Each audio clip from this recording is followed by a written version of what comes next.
Welcome to the Global Green Book. This is your girl, Empress, and welcome.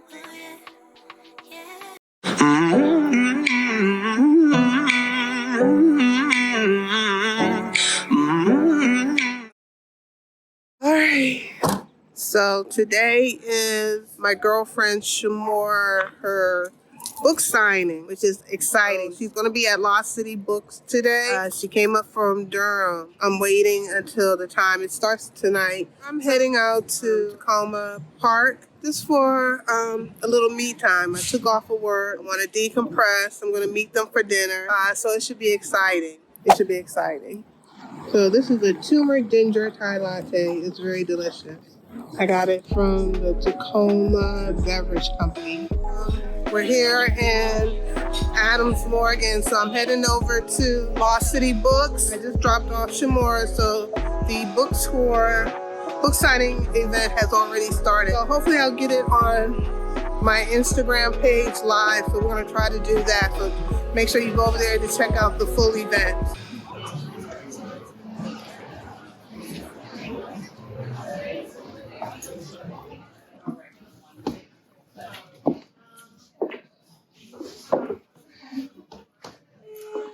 Hi. Welcome. Thank you. I'm going to introduce our speakers today. Shamora Sheikh is the curator of feminine arts for the Rites of Passage Institute, a position she has held since 2010, where they focus on healing through the feminine arts. She is the author of Hennaglyphics, How to Henna, Latina, and the Gold Ornaments, and the Meal Treasure. Raised in the henna culture, for her, being a professional henna artist is one aspect of the larger tradition. Her work in henna art and design has led to diverse commissions, including fashion shows, performances, weddings, retreats, art museum exhibits, and music album covers. She has worked as a henna artist for over 20 years and gives lectures, workshops, and seminars on henna body art, science, and history. With a BS degree in sociology, much of her early career is in K-12 education. She lives in North Carolina with her, how do you pronounce this? Zauj? Zauj. Where they homeschool their star seeds and drink tea around the fire pit. Find her teaching belly dance at a Zikr circle or online at passageinstitute.com. Kiddist James, known as Empress, is a podcaster, YouTuber, jewelry designer, and co-owner of the vintage clothing store and cafe shop Waste Not Want Not in the Gambia. Presently, she is documenting her repatriation, building projects, and homesteader journey to the Gambia on her YouTube channel, Global Green Book. She is also the creator of Thai by Kiddist, a lifestyle brand focusing on bridging two worlds together, the diaspora and African. Thai by Kiddist's goal is to highlight a holistic, natural approach to life. Empress implements cooperative economics by supporting other creators and entrepreneurs, featuring them on her show, Wake Up Wednesday, which you can find on her YouTube channel, Global Green Book. She also has a show called The Sisterhood Series, a show for women discussed by women who empower women on various topics such as women's wellness and health.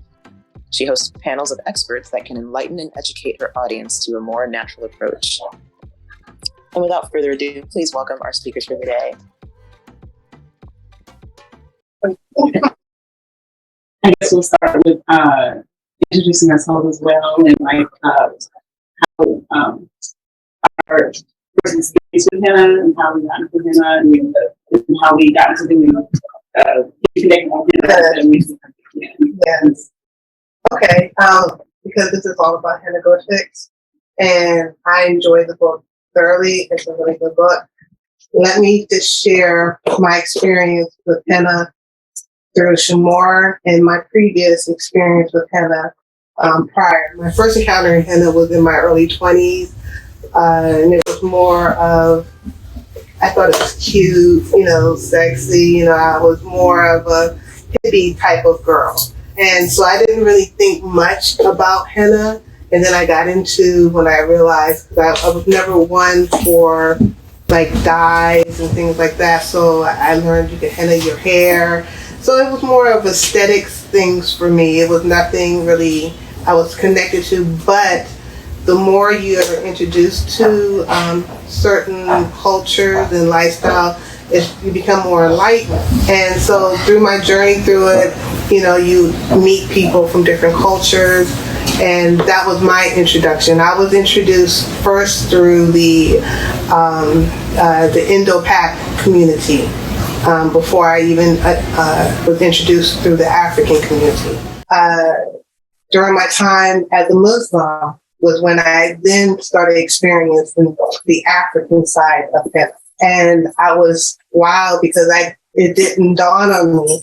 Henna was originated in Africa. So as I started interacting with women and I saw the culture and how it was just a full range of just sitting and sharing and talking, and you're having the art and you're learning about their experience, and it was a multicultural thing in Islam because now it was Indo-Pak. Is that the correct terminology? I'm not sure. The Indian community, the African community, the Black American. So now I'm seeing the full spectrum.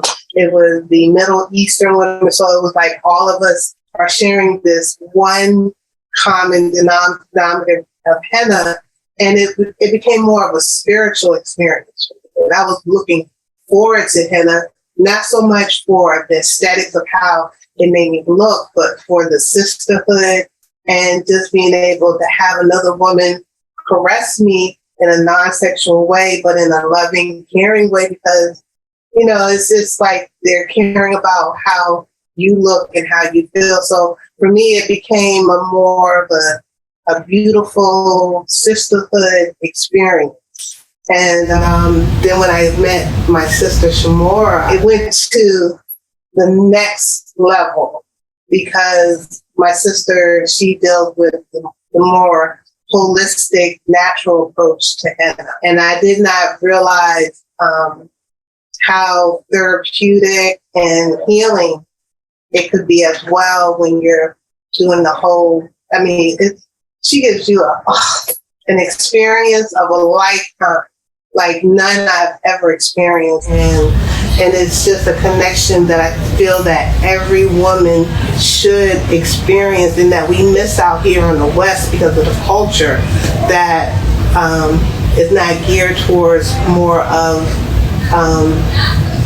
I guess, the Middle Eastern African way of lifestyle. It's very different. And we're missing out on that piece of the sisterhood, the connection, the loving, the touching, the nurturing, the caring, the adornment, which I appreciate, and that I got to bring my girls up in.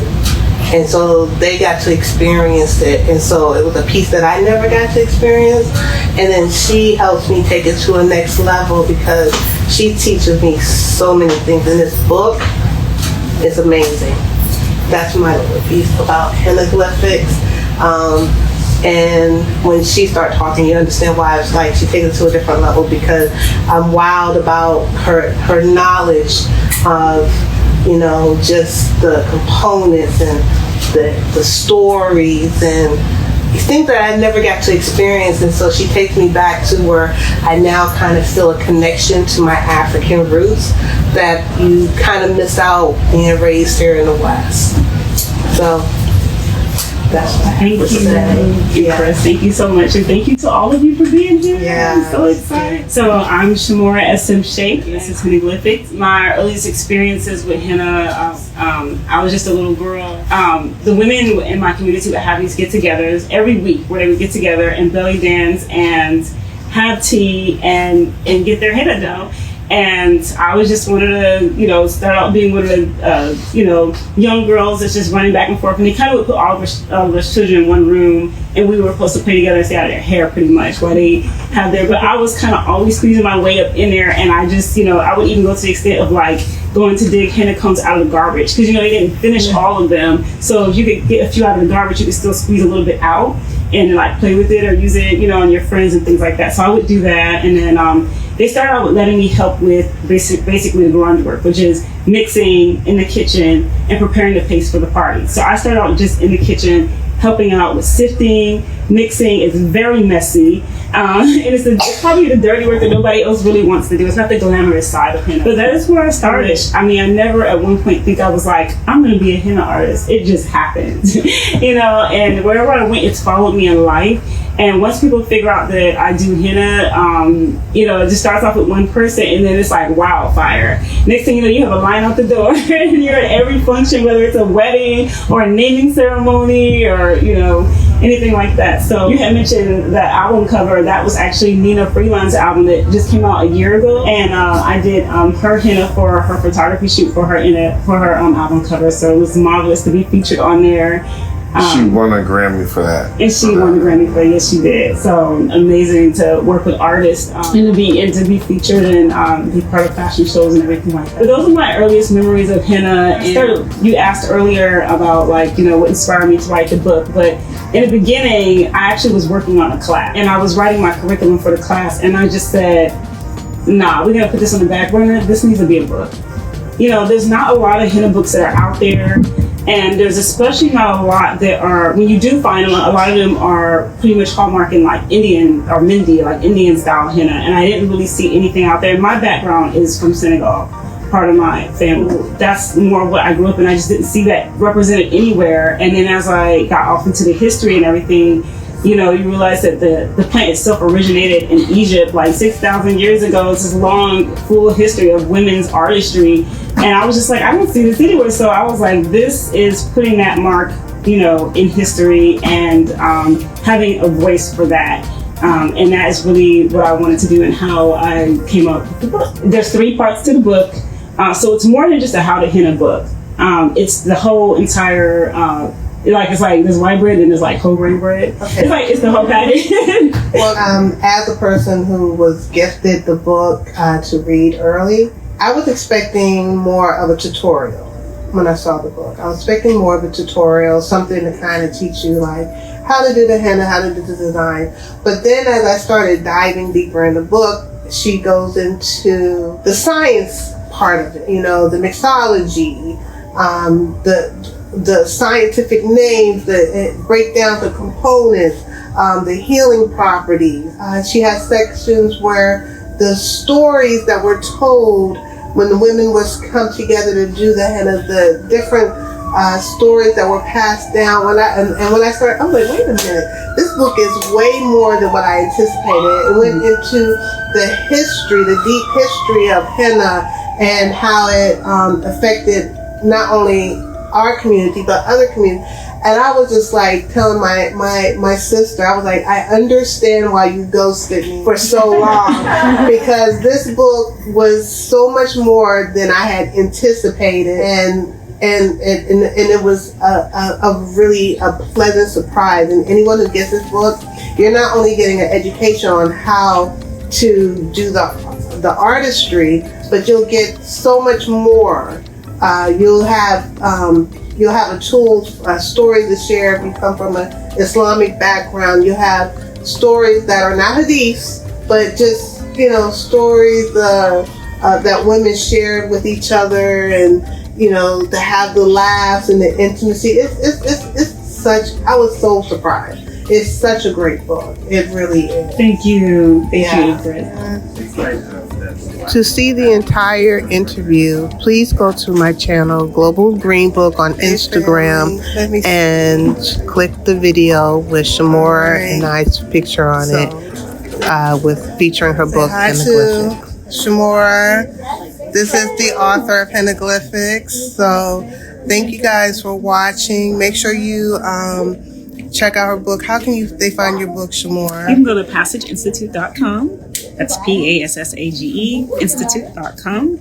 And pretty much from the homepage will direct you to purchase your book. Awesome. Make sure you get your book. We're going to end this live stream. We're about to have a tea session and some henna and all that good stuff. So her book is amazing. So I'm going to keep this on my page so you all can watch it later. I know it was a lot, but it was a really good session. All right. Awesome. Have a blessed one, everyone. Assalamu alaikum.